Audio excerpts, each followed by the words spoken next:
حضرت شیخ سے پہلے اسماعیل صاحب تو جو ہے اس کے بعد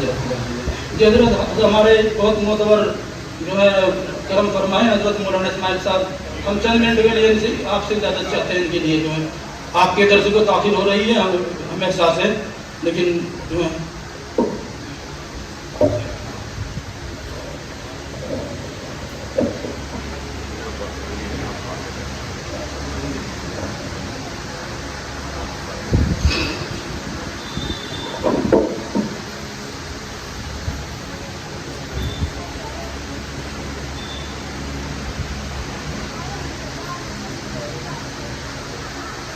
بسم الله الرحمن الرحيم نحمده ونصلي على رسوله الكريم أما بعد فأعوذ بالله من الشيطان الرجيم بسم الله الرحمن الرحيم يا أيها الذين آمنوا اتقوا الله ولتنظر نفس ما قدمت لغد واتقوا الله إن الله خبير بما تعملون صدق الله العلي العظيم معزز حضرات علماء کرام اور بطور خاص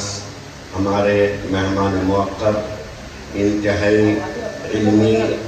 عملی عظیم ترین شخصیت کے مالک حضرت شیخ حنیف صاحب دامت برکاتہم العالیہ اور ان کے دیگر رفقا اور حضرت مولانا ناظم صاحب جو تمام تر میرے اکابرین میں سے ہیں، اس وقت تشریف فرما ہے۔ اور صحیح بات یہ ہے کہ ہم لوگ تو اپنے استفادے کی غرض سے حاضر ہوئے، ہمارے محسن کرم فرما انتہائی قابل احترام شخصیت حضرت مولانا قاری احسان محسن صاحب دامت برکاتہم کا حکم تھا، حاضری ہونی ہی تھی، لیکن جب حضرت شیخ کے بارے میں علم ہوا کہ حضرت بھی تشریف لا رہے ہیں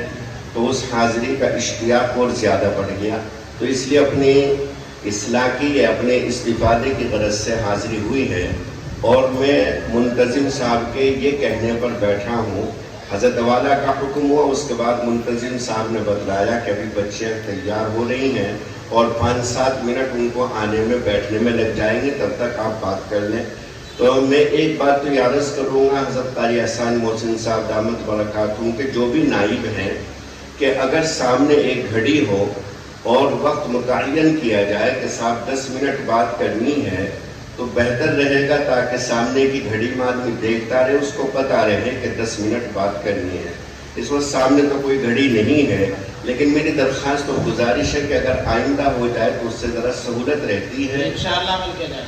کہنے والا اس کا پابند رہتا ہے۔ اور دوسری بات میں عرض کروں گا کہ اگر مجھے 10 منٹ ملے تو میں 10 ہی منٹ بات کروں، 10 سے 11 منٹ نہ ہو۔ میرے شیخ، میرے مرشد حضرت مفتی مہربان صاحب رحمۃ اللہ علیہ ہاتھ میں گھڑی رکھ لیا کرتے تھے اور فرماتے تھے کہ 5 منٹ بات ہوگی۔ ہم دیکھتے تھے کہ 5 سے 5.5 منٹ بھی بات نہیں ہوتی تھی، 5 منٹ کے اندر ہی حضرت اپنی بات ختم کر لیا کرتے تھے۔ ہم لوگوں کا بھی حضرت نے ایسا ہی مزاج بنایا کہ اگر 10 منٹ ہے تو 10 سے 11واں منٹ نہیں ہوگا، تو اس لیے 10 منٹ کے لیے مجھے فرمایا گیا ہے۔ میرے پاس جو موبائل ہے اس میں جو گھڑی ہے اس میں 23 منٹ ہوئی ہیں، 33 منٹ سے پہلے میں اپنی بات پوری کر لوں گا، اور اصلاً یہ ہے کہ اس سے بھی کم وقت میں انشاءاللہ۔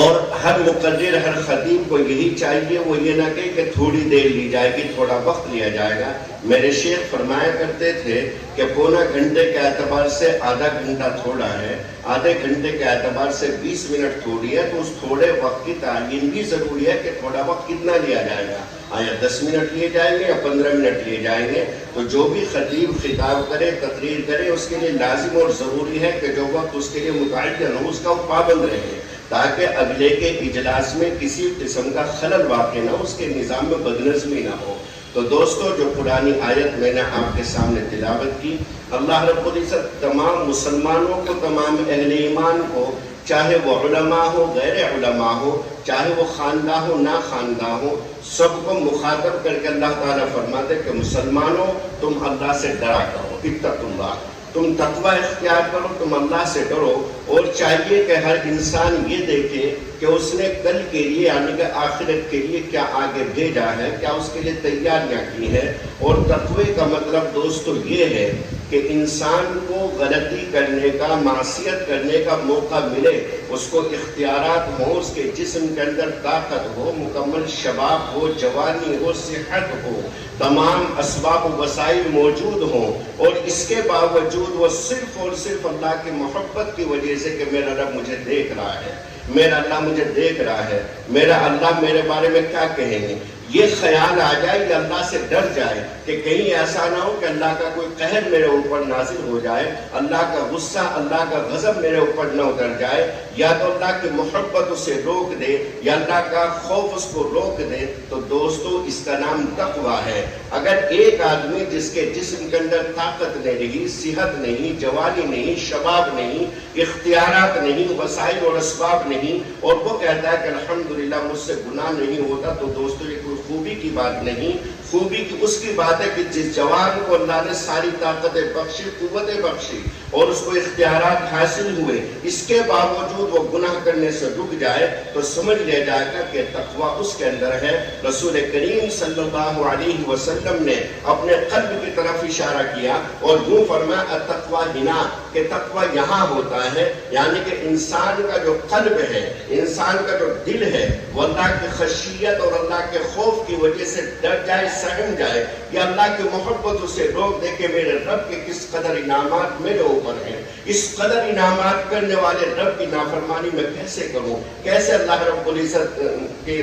خلاف ورزی کروں، یہ چیز اس کو روک دے، تو اس کا نام محبت ہے۔ ایک واقعہ میں آپ کو سناتا ہوں کہ جس واقعے کو سن کر کے آپ کو اس بات کا اندازہ ہوگا کہ خشیت اور خوف الہی کس چیز کا نام ہے۔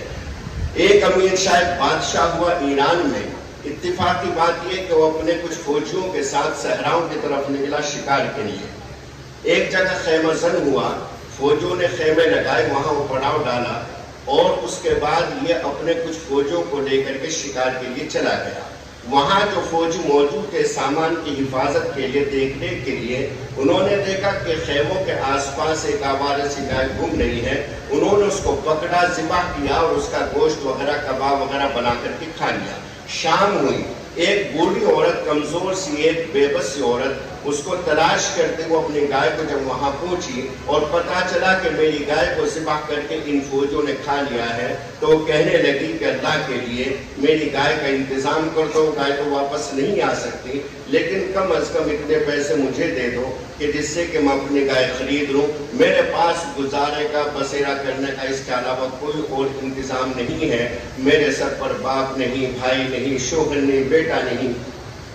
تنہا رہتی ہوں اور گزارا بسر کرنے کے لیے اور کوئی انتظام نہیں ہے، تو اللہ کے لیے کم از کم اتنی رقم دے دو جس سے میں اپنی گائے خرید لوں۔ وہ فوجیوں کی جیسے عادت ہوتی ہے انہوں نے اس کو بھگا دیا۔ اب وہ پریشان کہ جائے تو جائے کہاں، کس سے فریاد کرے۔ کسی نے کہا کہ 3 روز کے بعد اسی راستے سے بادشاہ کی سواری گزرے گی، تم اپنی پریشانی، اپنی یہ بے بسی اپنے بادشاہ کے سامنے رکھ دینا۔ اتفاق کی بات یہ کہ 3 روز کے بعد وہ سواری جب بادشاہ کی گزر رہی تھی، اور یہ بھی اتفاق تھا کہ وہاں ایک پل تھا، اس پل کے کنارے پر وہ عورت انتظار میں بیٹھی ہوئی ہے، امیر شاہ کی سواری آ رہی ہے۔ اس زمانے کے بادشاہ بھی انصاف والے ہوتے تھے، اللہ سے ڈرتے تھے۔ بادشاہ کی سواری آ رہی ہے، عورت اس پل کے کنارے پر بیٹھی ہوئی ہے جہاں پل شروع ہوتا ہے، وہ عورت کھڑی ہوتی ہے اور اس بادشاہ کے گھوڑے کی لگام پکڑ کر کے تاریخی جملہ کہتی ہے۔ عورت کہتی ہے کہ امیر شاہ، میرا اور تیرا ایک مقدمہ ہے، میرا اور تیرا ایک مقدمہ ہے، اگر تو چاہتا ہے تو دنیا کے اسی پل کے اوپر اس معاملے کو، اس مقدمے کو حل کر لے، ورنہ یاد رکھ کل قیامت کے روز جب تو پل صراط سے گزرے گا اور تیرا کوئی پرسان حال نہیں ہوگا، تو اس موقع پر اللہ کی قسم میں تیرا دامن پکڑ کر کے اسی طرح کھڑی ہو جاؤں گی جیسا آج اس پل پر کھڑی ہوئی۔ بادشاہ کے دل کے اندر اللہ کی خشیت اور خوف تھا، بادشاہ سہم گیا، ڈر گیا، گھوڑے سے نیچے اترا اور پوچھنے لگا کہ اماں تمہارا کیا مقدمہ ہے۔ اس بوڑھی عورت نے اپنا مقدمہ بیان کیا۔ بادشاہ نے 1-2 گائے کی نہیں بلکہ پوری 7 گائے کی قیمت اس عورت کو ادا کی، اور یوں ہاتھ جوڑ کر کے التجا کرنے لگا کہ اماں اس کے علاوہ اگر تمہارا کسی قسم کا مطالبہ ہو تو اللہ کے لیے مجھ سے یہی لے لو، قیامت کے روز میرے پاس کچھ نہیں ہوگا۔